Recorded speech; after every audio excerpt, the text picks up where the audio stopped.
Good morning, everybody, and welcome to Daf Yomi. Welcome to all those watching on Zoom, our fantastic, magnificent live virtual studio audience, and to all of those catching up on YouTube. We are going to be doing Daf Zion, page 7 of Maseches Yoma today. We started it last week, a couple of days early, and now we resume normal service. And we saw in that first Mishnah that there's a concept, or there's a halacha that the Kohen Gadol is going to be serving in the Beis Hamikdash on Yom Kippur, has to separate for 7 days beforehand. And there's been a whole bunch of different discussions over the last few pages with regards to this and with regards to other areas of halacha like the Para Aduma, where a Kohen also has to separate for 7 days beforehand. And yesterday's daf, we were left on a bit of a cliffhanger, so to speak, of a machlokes between Rav Nachman and Rav Sheshes, which is where we're going to be picking up today's daf. And the machlokes was whether or not you are allowed to bring sacrifices, public sacrifices, in the Beis Hamikdash in a state of impurity, in a state of tumah.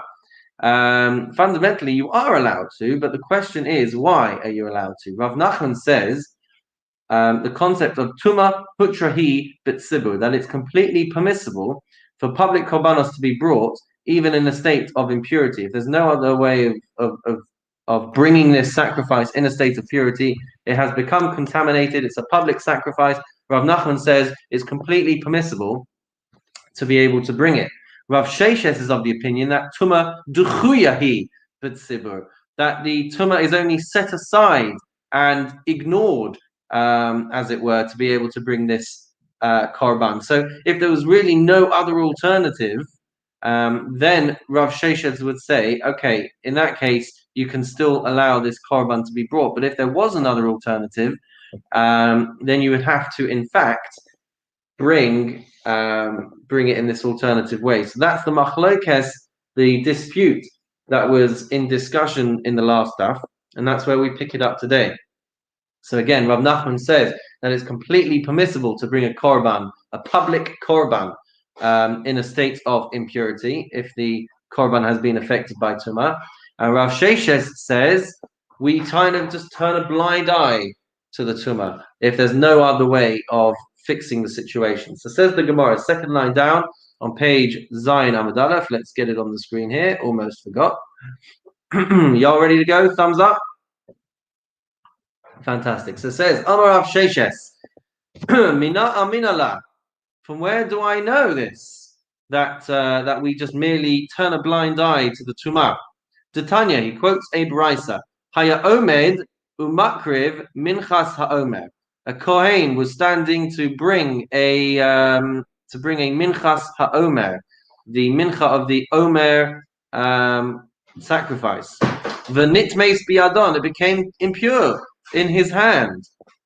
Says the brisa, Omer umaviin acheres tachteha. So Rav Sheshes says that the kohen must ask for a replacement to be brought in its place, another korban mincha to be brought in place of the one that he was processing that became impure. V'im ein sham elahi, and if that is your only alternative, Omrin lo have a pikeach v'shasuk, then he would say, let's be smart about this, let's keep silent, don't tell anyone that it's become contaminated, and then we can continue to bring it as is. So Rav Sheshes is bringing a baraisa supporting his opinion that when a public sacrifice becomes contaminated, we turn a blind eye and we continue as normal. Ketani mihas omer mavi'in achares tachteh. So the Gemara says it's teaching that that another one has to be brought in its place, which shows us that if there is an alternative, then one should bring the alternative. Amar Rav Nachman. How's Rav Nachman going to come out of this one? Rav Nachman says, Modina heicha di'ika shirayim la'achila. Rav Nachman says, I would agree, Rav Sheshes, that in a situation where there are elements, there are remnants that are going to be given over to Kohanim to eat, like the mincha of the Omer offering, you would process what needs to be processed, but then the rest of that would be given to Kohanim. So Rav Nachman says, I agree that whenever there is something and is left over from this process that needs to be eaten, even though you're allowed to sacrifice the offering when it's impure, but there's going to be parts that get eaten, says Rav Nachman, I would agree that where there are things that are going to be eaten, I would agree that has to be done in purity. So now we're going to see a few different challenges, a few different refutations against Rav Nachman's opinion. Rav Nachman, who says that we can just completely bring this korban in a state of impurity, and it's mutter, it's permitted. So says the Gemara, Meisaveh, proof number one, challenge number one. Hayamakriv minchas parim ve'elim uchvasim v'nitmeis biado. If excuse me, if the Kohen was bringing a mincha that went along with a bull offering or a ram offering or a sheep offering, and it became contaminated in his hand, the mincha, the meal offering, the flour mixed with the oil, etc., it became contaminated in his hand. Omer So he would say, the Kohen would say, bring another one in its place. But if that was the only one, if that was the only alternative, then the Kohen would say, shh, don't tell anyone, we're going to still bring this. Why? Why would we say this? Because the logic of this challenge is, because we don't just say that it's permitted to bring in a state of impurity. No, we say like Rav Sheshes, that we are pushing away the tumah if there's no other alternative. But if there is another alternative, then we can't bring it in a state of impurity. But now we're going to explore exactly what this brisa is referring to, and whether it is actually a challenge against Rav Nachman's opinion. So the Gemara says, what is this particular source, this particular brisa referring to? Lav parim elim chavasim dechag? Is it not referring to the bulls and the sheep and the rams of the festival of Sukkot, which are public offerings and are not eaten? Okay, because Rav Nachman's already said, well, if there are things to be eaten, then I would agree. So we want to say that this brisa that we are bringing as a challenge against Rav Nachman, it's about a public sacrifice, and it's involving things which don't get eaten. And the halacha is that you have to find a better alternative, ideally, like Rav Sheshes. So Amar lach Rav Nachman. So Rav Nachman says back, lo. No, that's not what this brisa is referring to. It's referring to parim. When the brisa talks about bulls, it's talking about par avodah zara. It's talking about a bull that is brought in a situation where the community have worshipped avodah zara, and this korban is brought as a kapara, as an atonement for that fact. And he explains why this would not pose a problem for his opinion. Even though it is a public offering,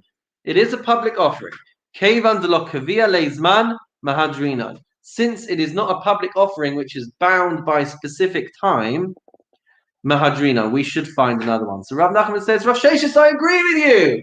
If it's not a public offering that is bound by time, then I agree. We go and we find another one. But fundamentally, if it was a korban that is bound by time, and it's a public offering, and there's nothing to be given to anybody else, then I would say that the tumah becomes permitted. Elim. What about the rams? Why does this not pose a problem for Rav Nachman? Because he says, Elim be'elo shel Aharon. Because the brisa is referring to the ram of Aaron, the Kohen Gadol, which was sacrificed on Yom Kippur. That even though it does have a fixed time, since it is a private ram offering, we should go and find another offering in its place. Meaning that if it was a public offering and it had a fixed time, then Rav Nachman would say that's fine. The tumah, the presence of the tumah does not stop us from bringing the korban.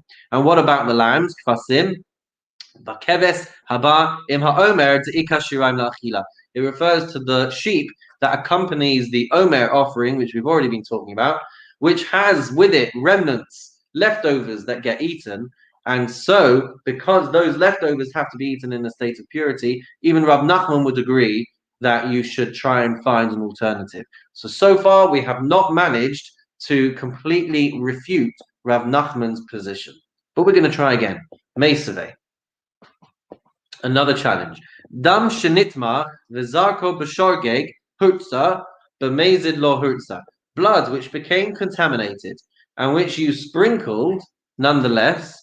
So the question is the tzitz, is the golden band that the Kohen Gadol would wear on his head, is that going to I always find it difficult to explain how this is working, but the power of the tzitz, the power of the golden plate that went on the Kohen Gadol's head, was that it would kind of take one for the team, so to speak, and the atonement, the kapara, the effectiveness of the korban would be confirmed because of the tzitz, whatever that would mean. It would determine the korban as having been brought successfully. And so even if something went wrong, the very presence of the tzitz would confirm Hashem's appeasement and confirm that the korban has been valid and accepted. So if blood has become contaminated and you nonetheless went and sprinkled it on the altar, which was part of the process, the shogeg hurtza, if you did this inadvertently, not realizing that you were not supposed to sprinkle impure blood, or you knew that you're not supposed to sprinkle impure blood, but you didn't realize that this was impure blood. So if it was done by accident, unwittingly, then the offering is accepted. If amazed, if it was done intentionally, you sprinkled this tame blood, then lo hurtza, then it's not going to be accepted. So why is this a problem? Because it almost sounds like the seats is an idol. Pardon me? It almost sounds like the golden seats that is almost an idol. No, it's not an idol. I don't know why you're so quiet on my computer. It's a bit annoying. But Stephen is saying that it almost sounds like the sitz is an idol, but that would not be accurate. It's the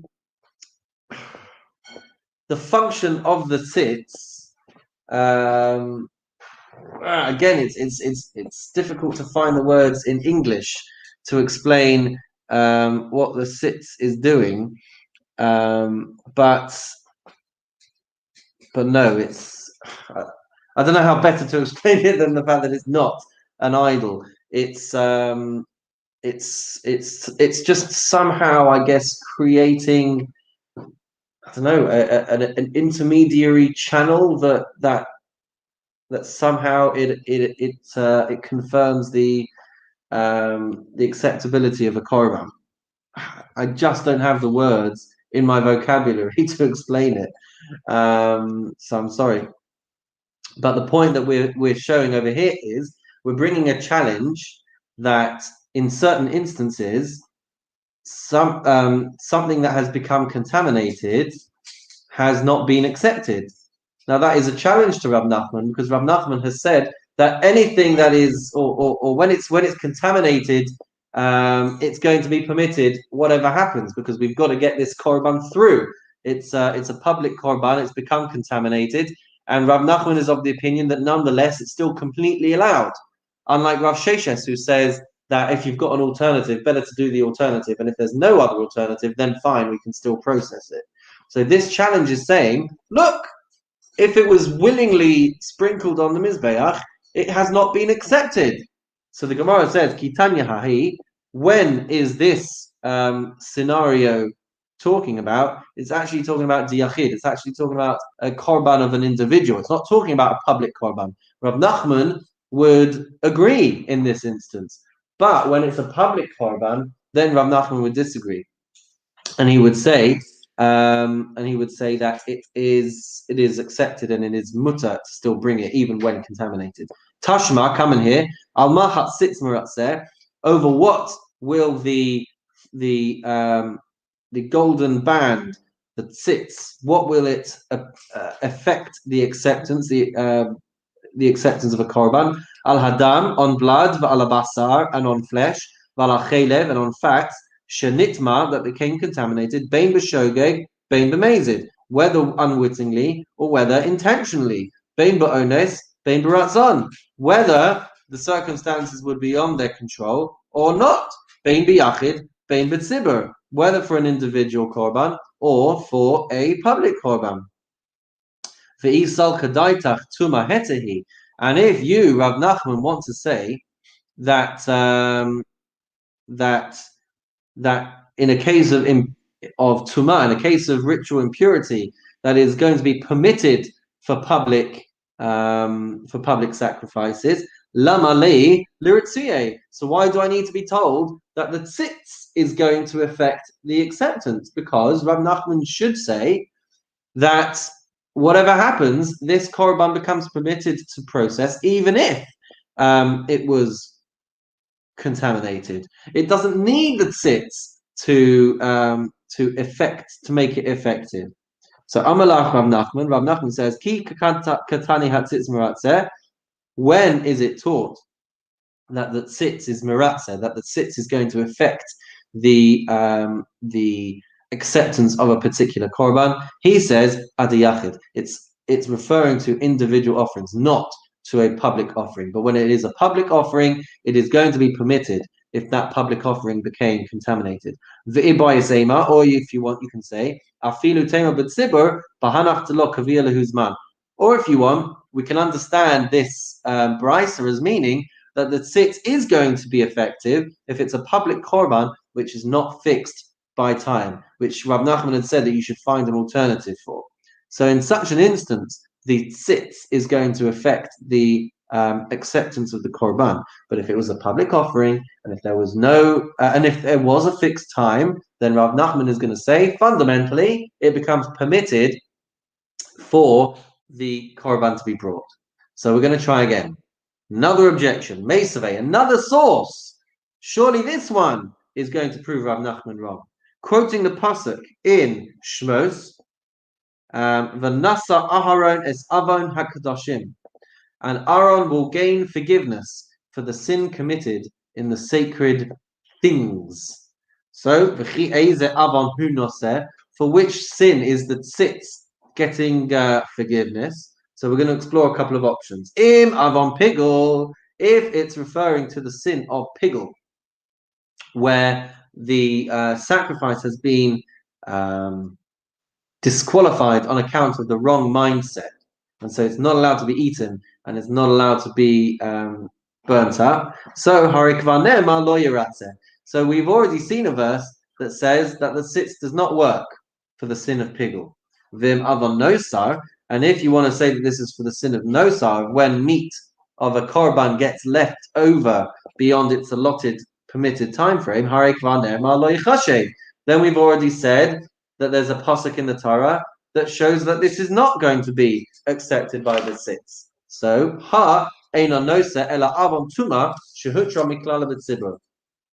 so then our only option left is to say that this verse, which is saying that the tzitz is going to affect the atonement, affect the acceptance of the korban, it must be referring to something that became impure, something that became tamei. It's a sin of impurity, but it was permitted on account of it being a public on account of it being a public offering.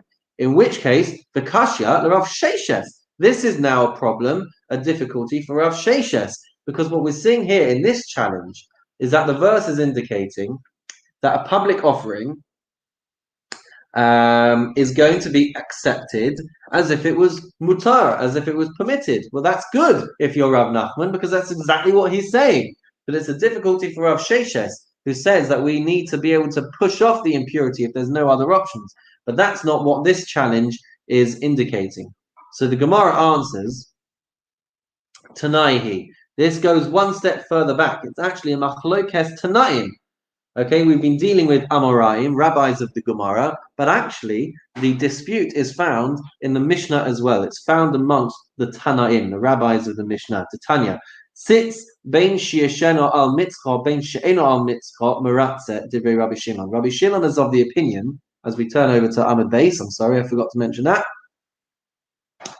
the sits, whether it's being worn by the Kohen at that time, the Kohen Gadol, on his head, or whether it's not being worn on his head, Divrei Rabbi Shimon would say that the sits can still work. Rabbi Yehuda Omer, or Dehu al mitzcha meratzeh, if the Kohen Gadol is wearing it, then it can be effective in accepting a korban. Ein odehu al mitzcha eino meratzeh. And if it's not being worn on the Kohen Gadol's head, then it doesn't make that effect. Amolo Rabbi Shimon. Rabbi Shimon says, challenging Rabbi Yehuda, Kohen Gadol b'Yom Kippurim yochiach. The proof against you, Rabbi Yehuda, is that the Kohen Gadol on Yom Kippur, she'ein odehu al mitzcho meratzeh, the tzitz was not part of his uniform on Yom Kippur, and you see that the tzitz still affected the acceptance. So that would be the proof against you, Rabbi Yehuda, that the tzitz can be effective actually whether the Kohen Gadol is wearing it or whether he's not wearing it.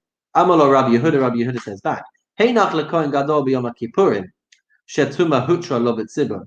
Okay, fine, that would work for Yom Kippur. That proves that when the Kohen Gadol is, sorry, I haven't scrolled down enough, that when the Kohen Gadol is not wearing the tzitz, that it works. This is just showing us that that in the instance of a korban, a public korban becoming impure, it would be permitted nonetheless for the public to have that korban process.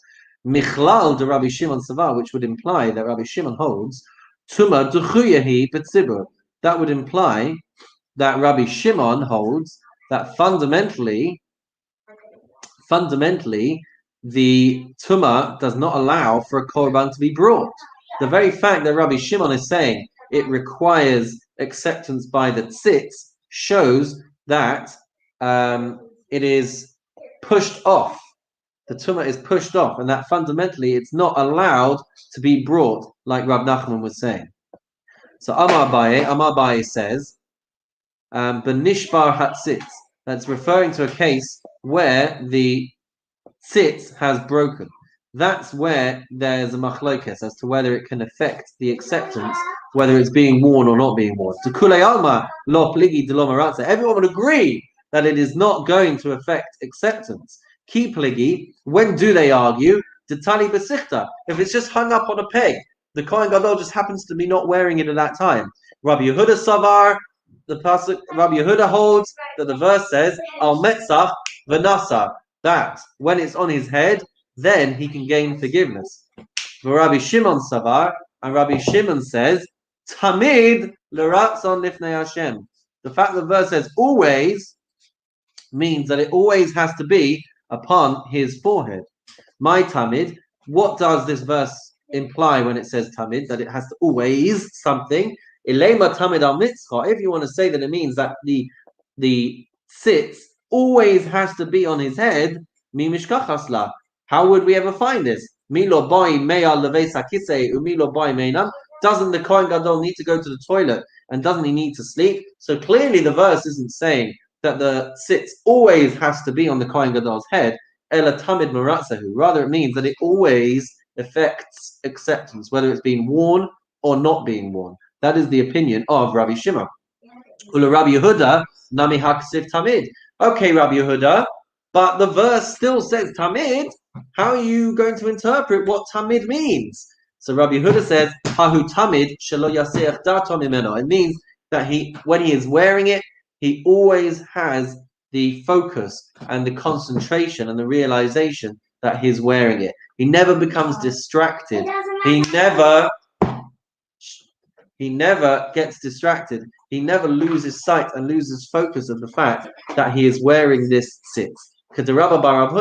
Like we see with Rav Huna, the Amar Rabba bar Rav Huna says, Chayv Adam lemishamesh b'tfilah v'chol shah v'shah. A person is obligated to constantly touch their tehillim.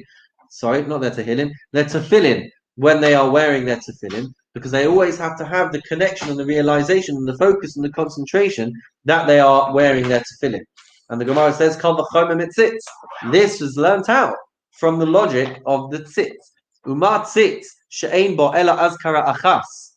With regards to the tzitz, which only has one reminder, one caution, one warning. Amra Torah, the Torah says, Al mitzcha tamid, that the tzitz is always on his head. Shelo yasiach dato mimenu, which means that he should never lose focus of this. Tefillin sheyesh bahen azkaros harbe alachas kama v'kama. Tefillin in which there are many azkarot, there are many Sorry, let me try this one again. Umat sits she'eno bo ela ezkara achas. With regards to the sits, which have the inscription of Kodesh LaHashem written on it, only has one mentioning of Hashem's name, and yet the Torah says Al mitzchot tamid shelo yasich dato mimeno. You have to always be focused on the fact that you're wearing the name of God on your head. Tefillin sheyesh bahen azkaros harbe.